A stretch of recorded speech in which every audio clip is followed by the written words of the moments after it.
Good evening, everybody. My name is Madison Perry. I'm Executive Director of the North Carolina Study Center. Really excited y'all are here. I'm really excited about this event. We've got two great guests, Sharon, and it's just great to be together. I want to thank everybody on Zoom online. We hope this is a high quality experience. We have Parker Marshall, pastor of Zoom. He'll be attending the chat room for us, and live we have a crowd here as well. Want to thank grad and faculty InterVarsity for their partnership in this event, and for all faculty present. Also want to thank Dr. Charlie Tuggle for serving as a co-moderator and potentially commentator on the book tonight, and Dr. Jeffrey Bilbro for making the trip down from Pennsylvania. So I will be reading some speaker bios, and then we'll move into this really exciting book. So Dr. Charlie Tuggle, or Dr. T, as most people call him around here, has been in broadcast journalism for a long time. He goes all the way back to University of Florida, where he got his BS and his MA, and also received a PhD from the University of Alabama. We first learned about Dr. Tuggle from Brant Berry, who was on staff in our early days, and would always rave about Dr. T and the passion and energy he brought to the classroom. So he's one of UNC's most beloved professors. And he's also on the profession that really catches the brunt of Dr. Bilbro's book. So we'll be going into that in just a little bit. We have Dr. Jeffrey Bilbro present with us, who is not only an associate professor at Grove City, he is also editor-in-chief of the Front Porch Republic. He's written several books, including another book by his that I also own on Wendell Berry, and a few other books as well. We first learned about this book, I think, from just kind of following the Twitter sphere. Dr. Bilbro was also featured as a guest at the Anselm House, a Christian study center in Minnesota, where that was a great conversation.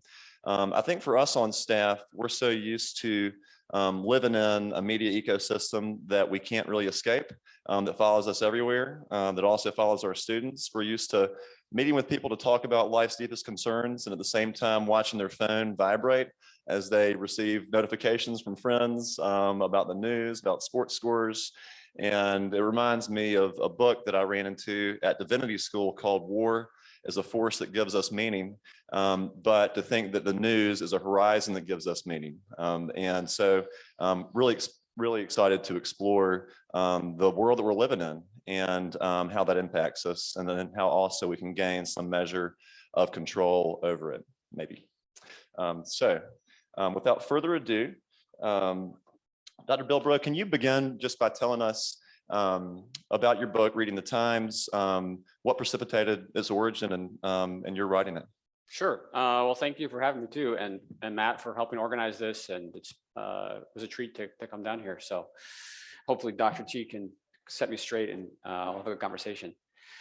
I on the one hand rather critical of social media in my book, and try to set some parameters around it in my own life. But the book was instigated or precipitated by a Twitter conversation that I was part of about maybe the need for Christians to think more theologically about the news and how we engage in it and what its purpose might be.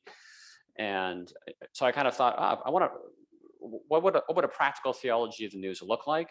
And then some other reading that I've been doing and thinking about the history of the news and different kind of media ecosystems throughout the last couple hundred years gave me some, I guess, fodder or background to think about our moment, not just in isolation, but as an inheritance from a long series of technological progressions that change the way information flows, and the way the news is part of our lives. Thank you. Dr. Tuggle, I'm going to turn it over to you to begin your inquisition. That's right. Appreciation. Yeah, the two shots that you took against television, no, we're not going to say it was deserved.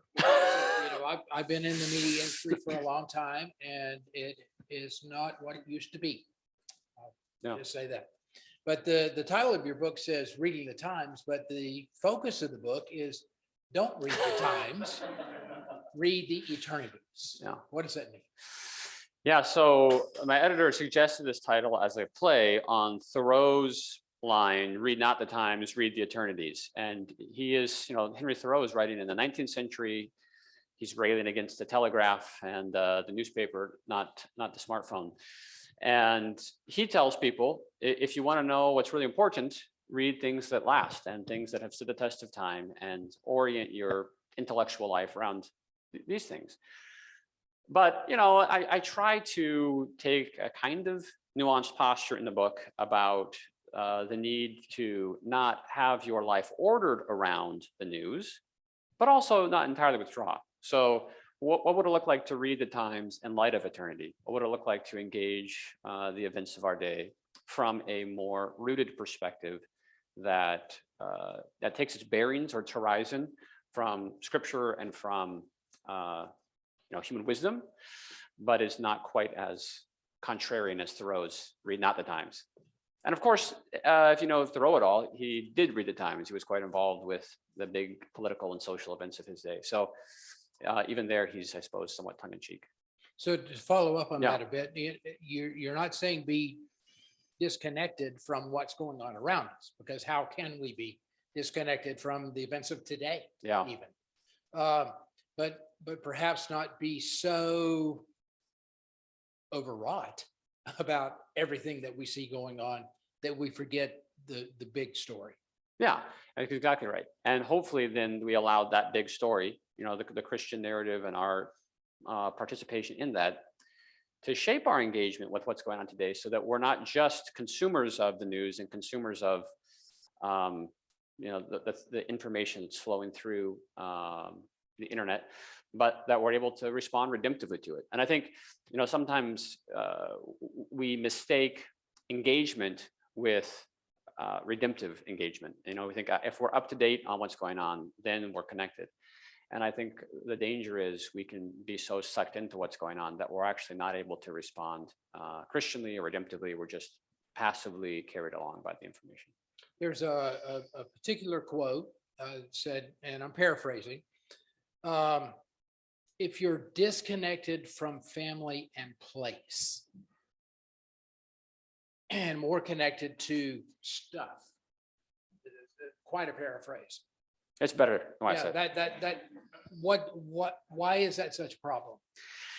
Yeah, I think there is social media is named social media for a reason, right? That sometimes we turn to those forms of social connection and engagement out of a lack of physical or embodied communication. Of course, this was the case for good reason during the pandemic, but it's been happening for a long time. And I think sometimes when we are missing authentic engagement in a place and embodied community, family, church, neighborhood, that we scratch that itch by turning to the social media. And I think that's dangerous, maybe toxic, because those forms of community are more shallow and ephemeral, and they are located around particular topics and events rather than the relationships, or at least a different kind of relationship. So hopefully our embodied communities can shape our engagement with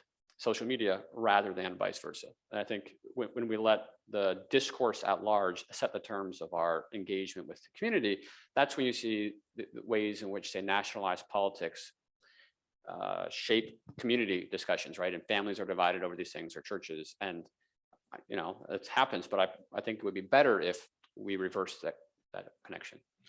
Is it as simple as, how do we primarily identify? Yeah. I mean, there are plenty of ways for me to identify. Father, grandfather, I told you about my 7 grandkids. Yeah. Husband, Tar Heel fan, Duke hater. Okay, those are the same thing. Christ follower. Yeah. Republican, Democrat, independent, whatever. Is it as simple as it comes down to what is your primary identity? Yeah, I think I would agree with that if we can make those concentric circles rightly ordered, then we're putting first things first. We're setting our minds on things that are ultimately important, and then orienting our lives around those. And the danger is when our kind of informational habits prioritize parts of our identity that maybe should be tertiary, we can say, I'm a Christian first, but, or I'm a father or a parent or a sibling first. But if we spend most of our emotional energy and most of our attention on things that are happening far away or, political controversies elsewhere, then we are formed into prioritizing those identities. So it's one thing to pay lip service to say certain identities are central. But if our attentional and emotional habits feed other identities, then it gets out of whack. And when you talk about paying attention to news that you can actually do something about, the news that you're capable of responding to and love, can you say a little more about that, kind of about rubrics for the kinds of information that's helpful for you to learn? Yeah. Kind of litmus test there. Yeah, sort of like, what can we do about what's happening in Ukraine? Yeah. But maybe there's stuff that we can do something. Yeah. And I don't, Neil Postman talks about how as information travels more easily, the information action ratio changes so that we take in more information about which we can do nothing. And that almost conditions us to receive information as sort of passive spectators. I can't respond. Or we respond, maybe we'll give to a GoFundMe or something, or which is, legitimate. But it's different than when I'm walking through my neighborhood repeatedly and I notice this neighbor, they haven't shoveled their driveway yet. Maybe I could shovel their driveway. I could go knock and talk to my neighbor and see what's going on. So again, our informational habits shape the kinds of actions that we imagine as possible. And I don't think that the only right use of the news is stuff it's actionable. Right? I mean, there is a tendency to kind of be too pragmatic or utilitarian about that. I think it's healthy to be aware of what's going on to a certain extent. But when we're really embedded in information that we can only passively consume, that's what I think is dangerous. And back to the 19th century, Charles Dickens has this great character in Bleak House. I'm a literature professor, so I like these things. That Mrs. Jellyby, and she is so fixated on the plight of African orphans, and she's always organizing these things and trying to help these orphans, which is great. But her own children become de facto orphans because she neglects them, right? And Dickens calls this telescopic morality, that we over prioritize distant injustice. In some ways, because we don't have to, it's easier to deal with. It's easier to fix some problem far away. And it's more uncomfortable to, change your kid's diaper or feed them and tend them. So it's not so much that I think we should only attend to local things and ignore what's happening far away, as that our media ecosystem can skew our emotional perceptions of where our responsibilities lie. I do want to get into the ecosystem because a colleague of mine who passed just a couple of months ago was sort of the godfather of agenda setting research here at UNC. And those early studies happened here in Chapel Hill. And the crux of agenda setting is the media don't tell us what to think, but are remarkably successful about telling us what to think about. Yeah. And that seems to really Absolutely. flow quite nicely with what you've written. Yeah, I think that's exactly right. And maybe we should, try to find media sources or outlets that tell us to think about the right things, and that's one of our, I didn't write the book so much to journalists because I think it's tough to be a journalist in this ecosystem. You have to balance economic issues and all kinds of things. So it can be hard to do good work, although many people are. But at least as consumers of the news or readers of the news, hopefully we can exercise our agency about who we are allowing to set that agenda. Yeah. So, and playing off of that, Ted Koppel, who for a while there was sort of my hero in the business, not so much anymore, but he said a couple of years ago, and this has always resonated with me, is that we are drowned, and I'm paraphrasing again, we are drowning in a sea of information, very little of which becomes knowledge, almost none of which becomes wisdom. Yeah. And that to me is just crystallizes where we are in the media sphere these days. Yeah, I think it's Joseph Piper who says something like, it's hard to see today because there's just too much to see. And I think it's easy to get overwhelmed. Some of my students, it's interesting, some students or young people, I think, are really fixated on certain political or social issues. And I think, calm down. But other students get apathetic and disengaged because they think it's so overwhelming, I can't follow it. I'll just check out entirely. And I think it's hard to find the right balance when it's so chaotic and noisy. Yeah. I do want to talk a little bit about social media, which you've mentioned already, and because that is part of the broader ecosystem and really has affected, I think, traditional Yes. journalism. I don't know if you're familiar with the docudrama, The Social Dilemma. Anybody seen that or heard about that? The social dilemma is essentially these people are trying to control you. With if you have your phone next to your bed and you get that ding, what are you going to do? So how has that affected the broader ecosystem? Yeah, I mean, it's amazing how there can now be long form essays in reputable outlets covering a Twitter controversy, right? Like that's a legitimate news story now. And so yeah, as you say, even the traditional media has been reshaped in response to these things. And I think it makes it very tough for journalists to do important reporting because they oftentimes have to think what's going to go viral or what's going to be get a lot of clicks to drive advertising traffic. So it makes it harder, I think, to do tell stories that might be important but less superficially exciting or spectacular.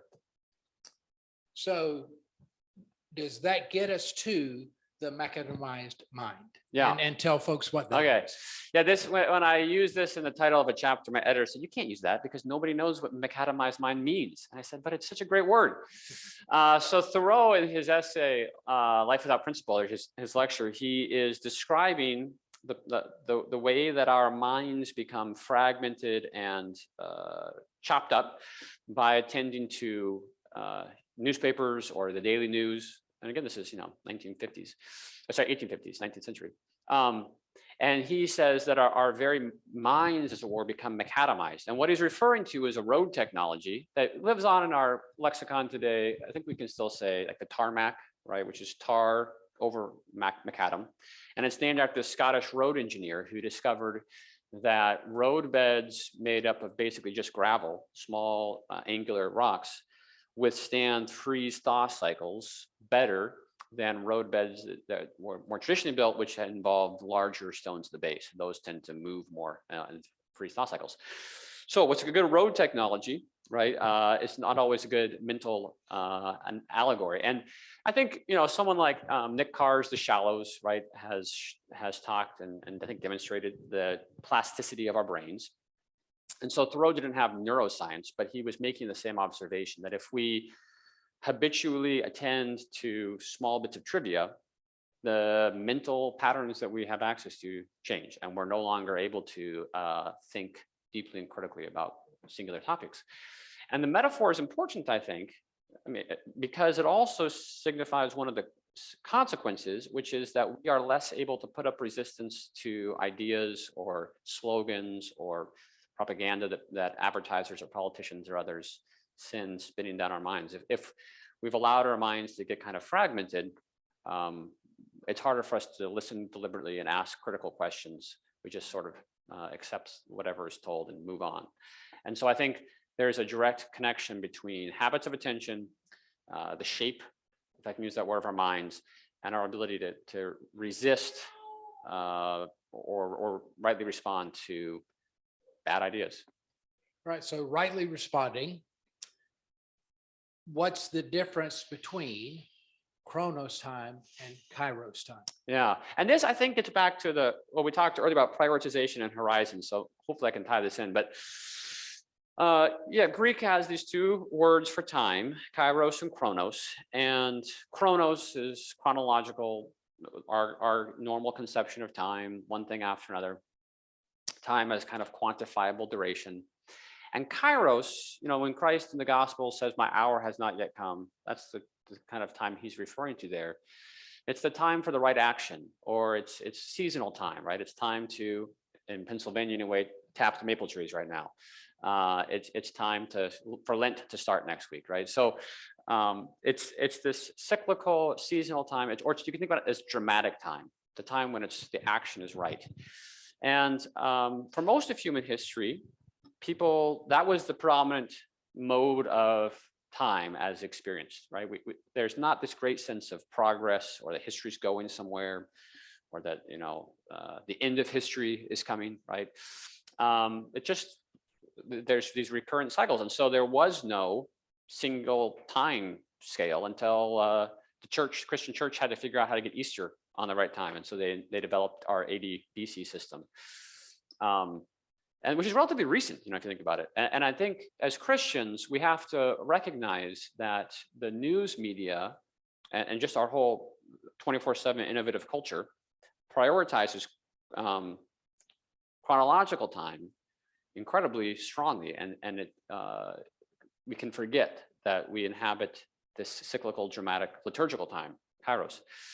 And the Christian task, it seems, and I think one good example is the Old Testament prophets, is to discern how God's eternal patterned dealings with the world might intervene or speak to particular historical events. So if we see the historical events that we're experiencing not as simply the next iteration in a line of progress or decline, or however we view that, but as moments that we might be called to respond to out of the character of God. It's a big task, but I think that's the goal anyway. As Christians, can we train our minds not to dwell in Kairos, but more in Kronos, not to become macadamized, and to think in terms of this chapter, what's going on right now? This seems really bad, but I know the end of the book. Yeah, I know how the book ends. Yeah, I think that's exactly right. And I think the answer is yes. And the resources of the church are really helpful. So in some ways, I think the conclusions I draw are kind of boring. Things like participating in a church and attuning yourself to liturgical seasons can be really helpful. And kind of walking through both the little liturgy of the Sunday, but also the big liturgy of the church calendar is helpful. Reading books or looking at art that has been formed by this Christian imagination of time and tries to imagine the events of history from this larger perspective can help maybe tune our imaginations, shape our imaginations to see what's going on today is not isolated from the greater work that God is doing. So let's put it in today's language. We know what happened today. Yeah. Russia invaded another country. Yeah. How are we to think about that? How are we to process that in terms of the way Jesus processed tragedies? Yeah. You referred to that, I think, the collapse of the Tower. tower. Yeah. I mean, I think it's interesting when people ask Jesus, what about this tower? And maybe, they were sinners and that's why the tower fell on them. And Christ says, no, but let this be a reminder that you need to examine your own heart today because you don't know your time. They were not any worse, but today is the day of repentance. And I think, and he doesn't even try to interpret that event, right, as some, divine thing. He just says it's you don't need to know why it happened. You need to use that as a reminder to examine your heart and to think, you have to repent. Are you right with God? So I think, maybe if we can see this, especially for those of us who aren't going to be making any geopolitical decisions, probably, maybe we'll vote in a couple of years that in some way based on this, but there's not a lot that we can do decision-wise about this. So I think recognizing what our responsibilities are, seeing this, if nothing else, as the wars and rumors of wars that we always have with us, right? It's part of human experience, and it's to be grieved, it's to be prayed for. But there's, especially in the era of social media and live stream video, there's this real tendency to see it as kind of a video game almost, right? Or this spectacle that's really fascinating to watch. And I think that's unhealthy. It's kind of a voyeurism. I do want to take just a moment to defend my part of Please. the profession, which is television news that you seem not to appreciate very much. And that's fine, because again, I say the media is not what it Yeah. used to be. And I say that as someone who, I've asked myself recently, many times recently, should I continue to send young people into this profession? And my thinking is, if I don't, there is no hope. There is no hope for how we interpret the news. Yeah. And Christian believers who go into the media. I'd like to see more Yeah. and more of that. But it does come down to interpreting the news, trying to make sense of that. Like Yeah. we said, that we're drowning in a sea of information. How do we make sense of that information from a media perspective, but for me, from a Christian perspective as well?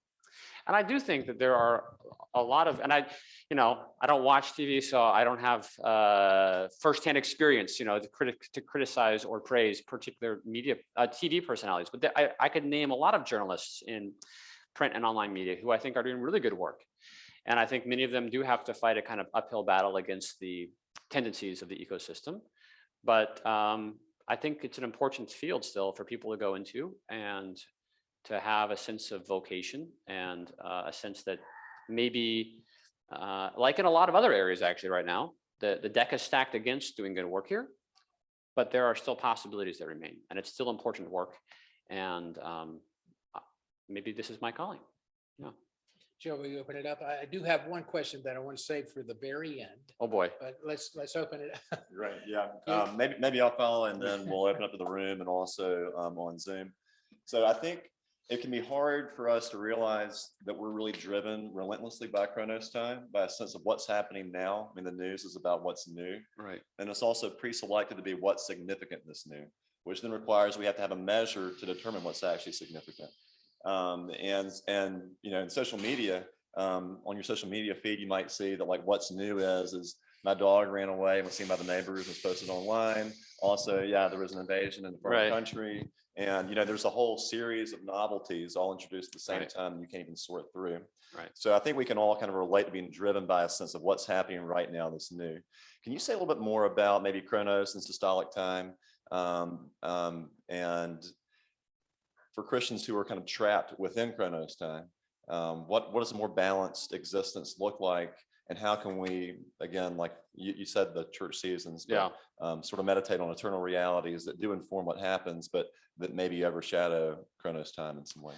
Yeah, and I think systolic time is a nice word. I'm riffing on Paul Griffith's meditation on these two different kinds of time, and he talks about how, when Christ enters history, there's this rupture.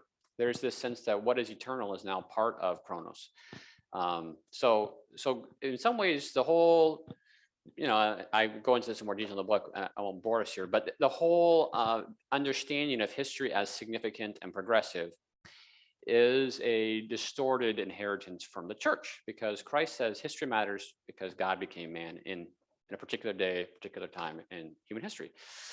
So history does matter, but it matters insofar as it relates to Christ. And I think finding ways to center our kind of emotional, attentional lives around Christ's work is an antidote to, or a counterformative response to the default of contemporary digital culture, which is what's new is what's most interesting. So finding ways to build those rhythms into our attentional lives, hopefully with other people, but also on our own. I mean, the church has a long history of praying the hours, right? Or finding ways to recalibrate our hearts during the day and the week.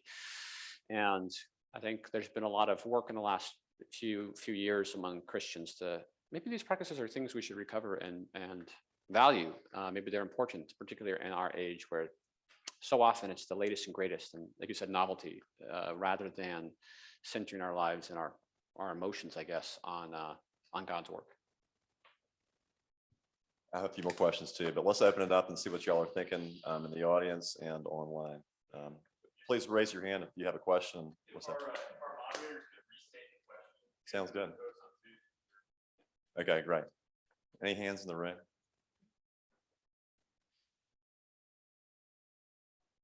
All right, from the far back.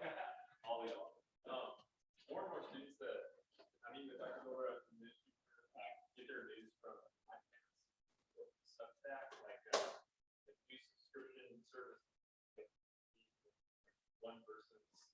take on the news. And I'm just curious, I guess this goes to Dr. Tuggle and Dr. Bilbro, but with the evolving media landscape and with more and more people shifting to audio news through podcasts and to like Substack rather than like Washington Post. Do you see that as a hopeful encouraging development or a development? Why or why not? I'll restate briefly. Matt is pointing out that the new media channels opening, Substack and podcasts. Is that a positive development and maybe a superior format, or yeah, what's your perception? I happen to be a big fan of Substack. I think some of the best journalism being done today is in this country is on Substack. The danger, and not the danger, but the concern there is you sort of have to go find it, right? Whereas legacy media and whatever it's right there and it's easy to grab, and so is social media. But it does give a platform for really serious journalists to do really serious work. Yeah, I would agree. And I think just to follow up on that, I think in some ways the kind of quote unquote centrist or mainstream media is it's a legacy, but it's also relatively recent, right? I mean, during the 19th century America, it was partisan political party papers and very polarized. So in some ways, a kind of refragmentation of the media system is a return to what it was earlier. And I think anytime there's these new technologies that enable information to flow differently, makes sense that the old players, institutions would get disrupted in new forms. So Substack's very uneven, but man, there's some great stuff there, absolutely. And I agree, yeah. A couple of years ago, I was reading the biography of William Randolph Hearst.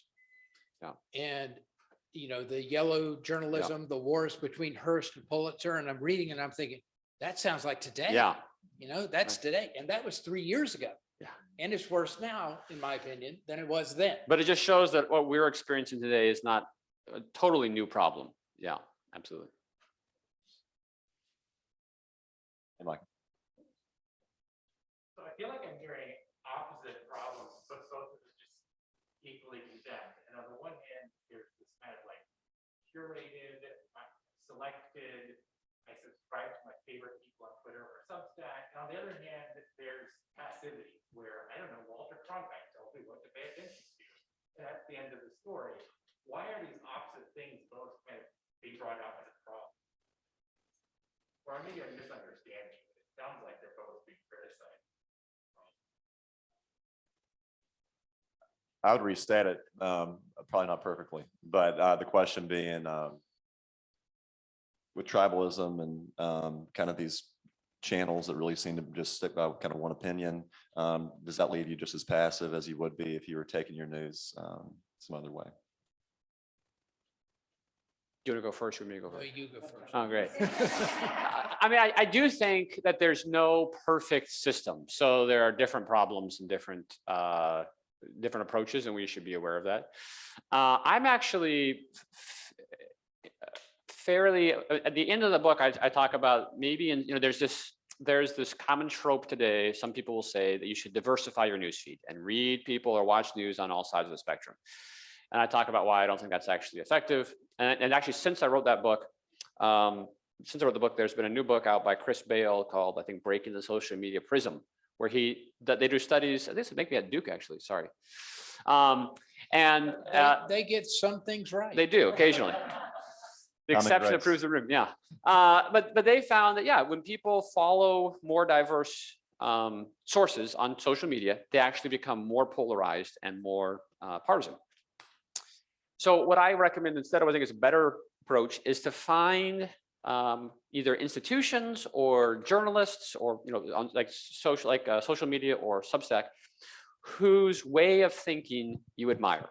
I want to think that way. Maybe I disagree with some of their positions or the conclusions they draw, but I think that they approach these issues in either ways that are Christian or common grace. Maybe they're not Christian, but they're still approaching this in a way. I want to think this way, and subscribe to the people who you want to think like, because they'll shape your habits of mind. So that's why I think for all the kind of chaotic Wild West that is the internet right now, there are opportunities for people doing good work to gain a following. And it's not, I think there's real possibilities there. You have to be, it takes more work to go out and find them, like Dr. T said. So there's, the onus is kind of on you, but I think if you do that, that there's good possibilities. For me, it comes down to what you just said. I'm not so sure I agree with that, but I'm willing to listen to your explanation of it. And I don't see much of that in media today. Yeah. It's like you're here or you're here. Yeah. And, if you're not here, you're an idiot. If you're not here, you're evil. It's like, where do we go with that? Yeah. So I'd like to think a little bit more about recovery and agency, which is what I take your book to be about for me personally. I think journalism is going to kind of continue to spin and it's driven by forces way outside of my control. But the question of how can we be proper agents in this world and how can we teach each other to be proper agents is such a great question. And I see you address that in different ways. I'd love to hear more about how you draw energy and inspiration from kind of beholding the eternal truths. What does it look like to live as a person? Any other acts of resistance we should call out now, or maybe what are the delights of living a life that seems to draw less from this ecosystem and more from something better? Well, yeah, I still don't think I've got it figured out, so I'm happy to hear from Dr. T or others on this. But some of the things I talk in the book and that have been really meaningful for me include, I'll just say two things. One, I don't own a smartphone. I think which I don't think is the only option, but I think finding some way to physically limit where and how I can access news, it was important for me. I wrote the book I needed to read, right? I'm the kind of person who could easily get sucked into spending all my time tracking down the details of these stories. And so I needed limits in my life. And that's been really helpful for me in making certain swaths of my life free from the possibility of access information. And then one thing I talk about in the book too, that's continues to be really important for me is finding ways to walk through my neighborhood. I get to walk to work where I live now, which is great. Walk to the store, walk to church sometimes. And I think when we kind of experience our places in the flesh and get to see what our neighbors do, there's opportunities for engagement with my neighbors. It slows me down, and I think it's not a panacea, but it's something that's really helpful in kind of recalibrating the rhythms of my life. And one of the other action items that I took from the final chapter, and in addition to walking, was start a podcast. Yeah. Yeah. Yeah. And So maybe we just said- need to do a group podcast. you talked about agenda setting, right? A podcast is a way to set an agenda that says this is the kind of thing that we should attend to. So yeah. And when I read that, I think too, like how much time do we spend consuming information versus how much time do we get to write or produce our own information, or at least interact in that environment? Or maybe if you read a good story or something, share it with a friend and sit down and have a conversation about it. So even that is a step of engaging more deeply. Yeah. Got a question from Zoom. In what ways, so it's a two-part question, in what ways has the modern digital age impaired people's ability to think deeply? And are there ways in which the developments that we've seen like the last decade have actually brought us to a place where we can think deeper about it? I'll take the first part. You take the second. Okay. Deal. So going back to my former hero, Ted Koppel. Sorry, can you say the question? Yeah. What was it? How has the modern digital age impaired our ability to read? Right. So going back to Koppel, he also said that How has the modern digital age impaired our ability to Read the news. read the engage- news? okay, Engage news. that thing right there. Yeah. We're all impaired. Yeah, so let's look at my career as an example. When I broke into this business, we were shooting film. And you probably heard the saying, film at 11, right? If something happened after 2 o'clock in the afternoon, it didn't make the 6 o'clock news. We had to process the film and get it on 11. we go from that to instantaneous information from everywhere all the time. So it's more stuff to have to process. And because you want to be first, that is one of the goals in journalism, is you're first, there's less of an emphasis on being right. So the strain to be first, and now we can be with anything from anywhere, the idea of being right has really taken a backseat. And can I take the second part? I agree with everything Dr. T said. Second part was something along the lines of how have the developments in the last 10 years made it easier to think deeply. I mean, because there's so much out there, there's a lot of good stuff out there too. And it may seem sometimes like you're hunting the needle in the haystack. You may have to go to the voices that aren't getting all the attention on social media or aren't going viral. But there's some really great, thoughtful research being done, and good news being produced. So I think, and we talked already about these kind of alternative channels that are developing for those to get disseminated. But also I think there has, I mean, 10 years ago, if you can remember that long ago, Twitter was going to bring about democracy in the Middle East. And you know, the Arab Spring was happening, and like this is social media is going to save the world. And now, you know, Facebook is going to ruin democracy. And you know, maybe both are not quite right, but at least now there is, I think, greater awareness of what's going on, and people are more likely to look for, like, there's less uncritical adoption, I guess, of these new technologies. And I think I see among my students greater awareness that maybe my relationship with my phone or my relationship with social media or with you know, political news is not healthy, and therefore they're looking for better options. So I think that's promising. One quick follow-up to that, it's now much harder to hide atrocities. That's true. Because Yeah. everybody who has a phone is a videographer. Yeah. And it can true. go viral right away. So it's difficult to hide atrocities. It is, I think, easier to spin. Yeah, Easier to spin, but difficult to hide the really bad stuff. that's true.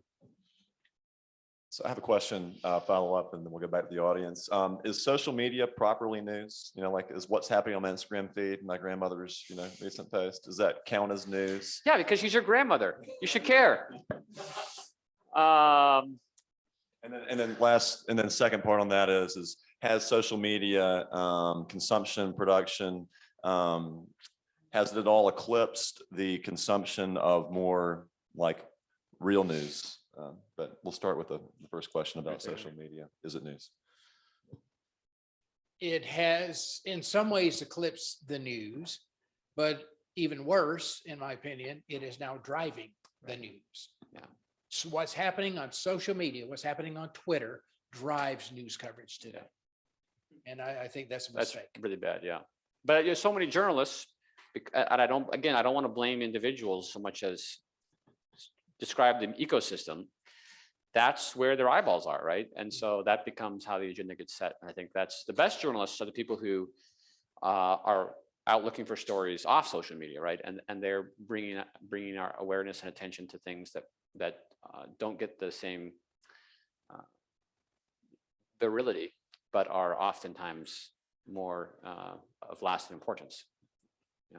And Not to say that there's something wrong with cat videos. Okay, we're not well, I am anti-cat. so if we imagine a world where there's literally nothing of significance happening in Kronos time, like we've reached kind of eternal peace, but every day we're getting kind of like push notifications on new TikTok videos and new like best friend events. What are the theological implications of living in that world where we continue to consume news, but it literally is of no like historical significance in terms of kind of the Hegelian, you know, civilizational sense? I mean, I still think it numbs your soul to what does matter. And it's maybe greatest danger that we, when our attention is fixated there, it's not somewhere else. I think that, you know, the last few years, people have really recognized the power of attention as important for shaping our souls. And so that's a big part of what I'm hoping we, I guess, direct more deliberately. Thank you. Okay, audience question.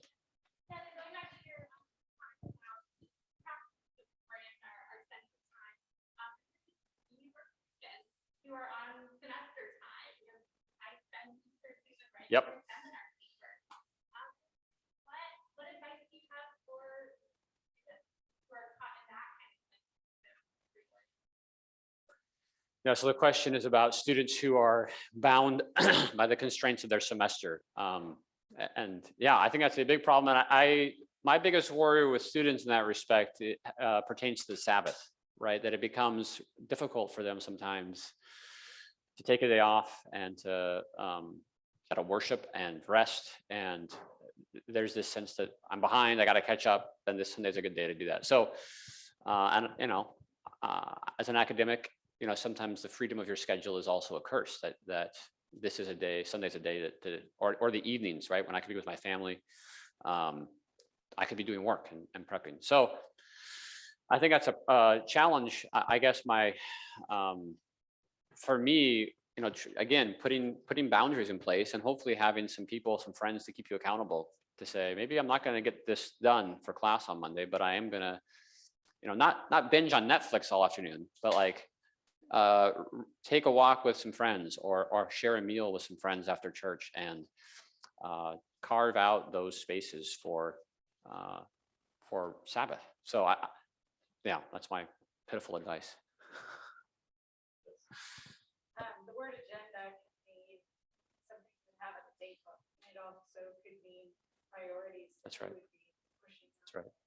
And it sounds to me like you were both saying it's bad if Twitter drives the agenda, but it's also bad if there's some mysterious conglomerate news organization driving an agenda. How can we be responsible agenda drivers so that what we absorb isn't just being given to us? Like, is that something? Yeah, I think that's a great question. So, if the alternative to Twitter or the news media setting the agenda, how might we set the agenda?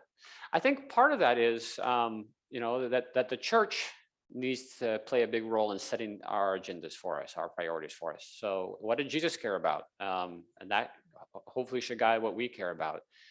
And the upside down kingdom of God is always going to be countercultural, and it's going to have a different agenda than the dominant culture. So we should expect that. And that's why I think often Christians, but a lot of other people, they can model for us ways of seeing the world more like how Christ saw the world. So find those journalists who look at how is this affecting the people who are poor or marginalized or the oppressed, and not just that can sound political sometimes, right? But Christ always would seek out those people who were not the cool victims, also the uncool victims. And I think finding ways of being open to where those people are, and particularly where we might be able to help, right? One of the things I really find remarkable and helpful is World Magazine does this Hope Award every summer, where they go and interview a bunch of different nonprofits, Christian nonprofits around the country, and kind of profile them. This is not, there's no really news hook, right? Like these nonprofits aren't doing anything different. A lot of them have been doing this stuff for 30, 40, 50 years with very little attention. And as a reader, I'm always convicted and challenged to think like, wow, here are these people who are sacrificially doing, living out the gospel in these ways in their community. Where is that happening in my community, or how might I be able to be involved? I find those stories really kind of the perfect example of agenda setting from a more Christian standpoint. Yes, Matt. So two themes that I detected in the book, Dr. Bilbro. One was a emphasis on like kind of localism, or like really paying attention to loving your neighbor and like being concerned with issues that impact us on a more local level. And then another thread was a critique of like trivia kind of news, or BuzzFeed 24 cool things from. You won't believe number 7. Yeah, that kind of thing, right? So speaking personally, huge Carolina sports fan. I work at Carolina in the campus ministry. I love to like watch games, listen to the podcast, hear the analysis. Probably spend too much time on that. And that's like kind of an outlet or a hobby, right? When you're not like ministry, or you're just kind of finding other things to enjoy in life, right? It's like is that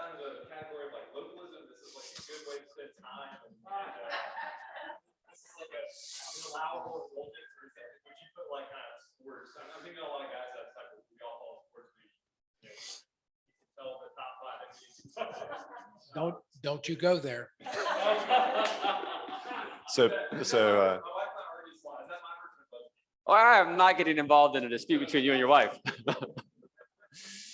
pastoral moment, sports junkie asking to be absolved of his I mean, guilt, or Yeah, how do you react I'm to gonna that? let your wife, I'm gonna defer to your wife on that. I think there is a real sense in which, in a time when there's a lack of common ground among people, or the common ground might be really contentious and fraught, right? That sports can still provide that. And so I think there is something good about being able to talk to your students, say, hey, great game last night. Did you see this? And strike up that conversation and forge a relationship around that. I think, that there are certainly excesses, and particularly as sports, become sort of sucked into the big media machine, it's challenging. But no, I think that's actually quite healthy and can play a big role in forming local communities, these kind of sports fandoms. I want to make sure my wife heard that. I'm gonna get in trouble then. Okay to be a sports junkie if it's Carolina sports. If it's if you're able to, to build a community that way, yeah, I think so. Could you say more about your personal news habits? Like how much time a day do you spend? What's the initial filter to the extent you can describe it? What do you scroll past or click on? It's your top five. It's your top five. And what counts? And what counts? Yeah. I mean, that's a tough question, and I don't necessarily think that I'm exemplary in this regard. I mean, for instance, I have Twitter, which I'm not always sure about.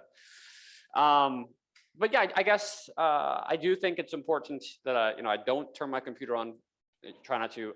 First thing in the morning, I have some time to drink my coffee and start my day otherwise with the Bible, and then I often use Twitter as a kind of RSS feed, so that there's certain people I follow in certain areas.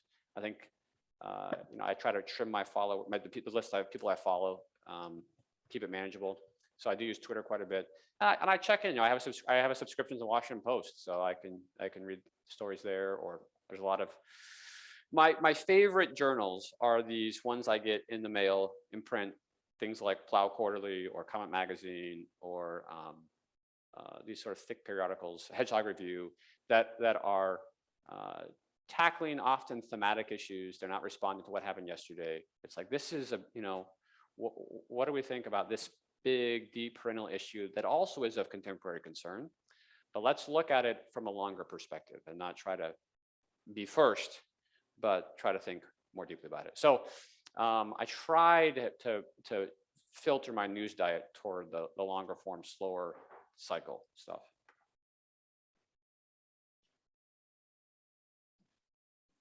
I'd like to dig in just for another minute or two, because I think this is something that you call out in a really helpful way. Kind of our notion of history and kind of where it comes from and what drives that. Can you say more about kind of being on the right side of history and the arc of the universe bends in this direction or that, and kind of, is there another way to understand history?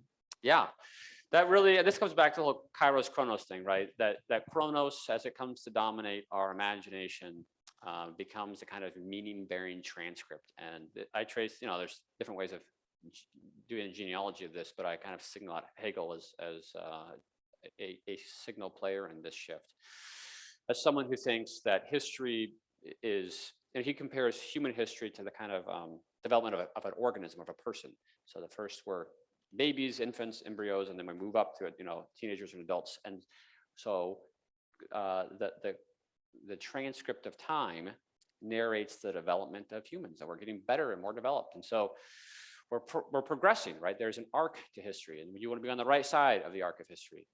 And I think that's wrong, and that the arc of history is defined by God's work in the world, and that the incarnation is this sort of central point of history, and I suppose the second coming.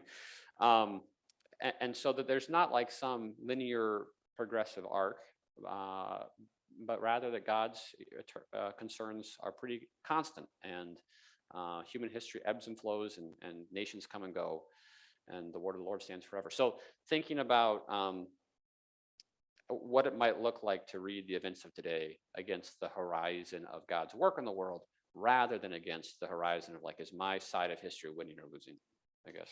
Yeah, I'd like to follow up on that Please. because I don't know how many of you are familiar with the crowdfunded documentary series or film series, The Chosen. The Chosen I really like it because I want to be able to question my own biases.